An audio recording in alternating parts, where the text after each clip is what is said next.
क्या आप जानते हैं कि महाभारत का सबसे बड़ा षड्यंत्र सिर्फ शब्दों और पासों के खेल से रचा गया था? क्या वह पासे महज लकड़ी के टुकड़े थे या किसी गहरी रहस्यमयी शक्ति से संचालित होते थे? क्या कोई देवता या कोई अदृश्य शक्ति शकुनी के पीछे थी? इस कहानी में हम आपको बताएंगे उन पासों का रहस्य जो पांडवों को उनके विनाश की ओर ले गए। यह सिर्फ एक कहानी नहीं, बल्कि इतिहास की सबसे रहस्यमयी पहेली है। गांधार राज्य, जो आज के अफगानिस्तान में स्थित था, कभी एक समृद्ध और शक्तिशाली राज्य हुआ करता था। वहीं जन्मा था एक असाधारण बुद्धिमान बालक शकुनी।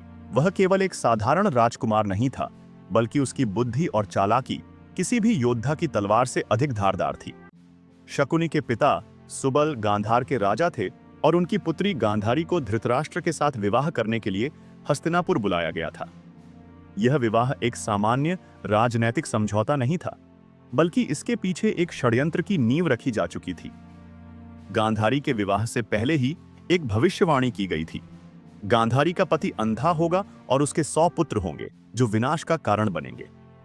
इस भविष्यवाणी ने गांधार राजघराने को हिलाकर रख दिया। गांधारी के विवाह के बाद गांधार के राजा सुबल और उनके परिवार को कौरवों ने धोखे से बंदी बना लिया। हस्तिनापुर की जेल में उन्हें भोजन और पानी से वंचित कर दिया गया। एक एक कर सारे गांधारी के परिजन भूख से मरने लगे, लेकिन शकुनी को बचा लिया गया।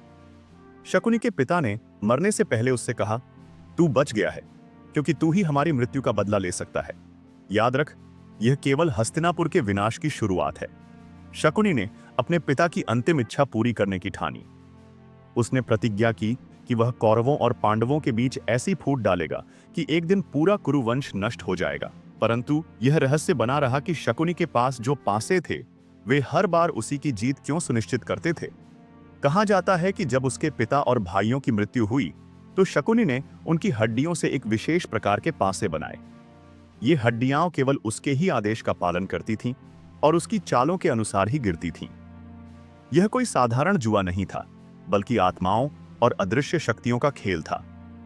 शकुनी जानता था कि सिर्फ युद्ध से हस्तिनापुर का विनाश संभव नहीं, इसलिए उसने दुर्योधन को अपने जाल में फंसाने का निर्णय लिया। दुर्योधन बचपन से ही पांडवों से जलता था और शकुनी ने उसकी इस जलन को हथियार बना लिया। उसने दुर्योधन को बताया कि अगर वह पांडवों को खेल में हरा दे तो बिना युद्ध के ही उनका राजपाट हासिल कर सकता है। यहीं से शुरू हुआ महाभारत के सबसे खतरनाक षड्यंत्र का खेल, द्यूत क्रीड़ा। जब युधिष्ठिर को द्यूत क्रीड़ा में आमंत्रित किया गया, तो उन्हें पता नहीं था कि उनके सामने बैठा शकुनी केवल एक खिलाड़ी नहीं, बल्कि भाग्य को नियंत्रित करने वाला व्यक्ति था।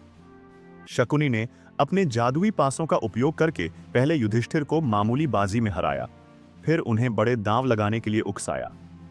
युधिष्ठिर ने अपने धन, राजपाट, भाई और यहां तक कि अपनी पत्नी द्रौपदी को भी दांव पर लगा दिया।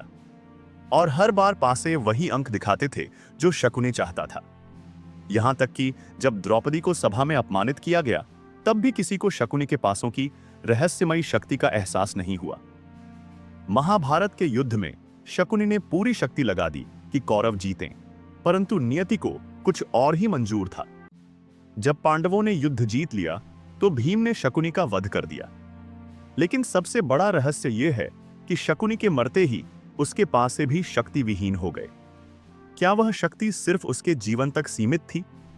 शकुनी और उसके पासों का रहस्य आज भी अनसुलझा है।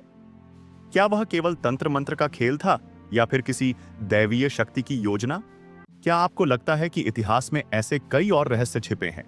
तो दोस्तों, यह थी शकुनी के रहस्यमय पासों की कथा। अगर आपको यह रहस्यमयी कहानी पसंद आई, तो इसे लाइक, शेयर और सब्सक्राइब करें। तो फिर मिलेंगे एक नए रहस्य के साथ।